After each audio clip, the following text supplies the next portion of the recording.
Patay ang magigagaw nga matutpatig payuhot sa ginadaling druga sa gipahigayong bypass operation sa Bohol Police o Regional Special Operations Group RSUG 7. Kagahapon sa buntag sa lungsod sa Clarin, Bohol.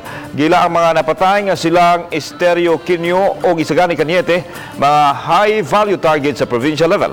Mato sa kapulisan, sakop ang duha sa sindikato nga nag-operate sa halos tibok Bohol. Tulo ka semana silang ipanidaan sa ilang illegal nga kalihukan ug sa dihang miabot ang kontrabando sa Sabado gabi gihimo dayon ang bypass operation sa balay ni Quinio sa barangay Bacani. Sumapa bisukol ang manag-agaw dihang ilang nasayran nga pulis ang ilang transaksyon. Daro na smart si Quinio o Cañete nakuha gikan kanila mga pinakiti sa Cebu nga may TDB value nga maabot sa 6.8 million pesos. Mga armas, mga bala o pipila ka mga drug paraphernalia.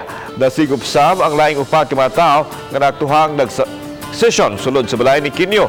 Giila silang Erickson Redulia, 28 anyos, Victor Quinio, 58 anyos, Joseph Cañete, 33 anyos ug Arnel Lauron, 20 anyos, mga residente sa barangay Bacani. Ang mga dinakpan pasagaan og kaso gumikan sa paglapas sa Dangerous Drugs Act.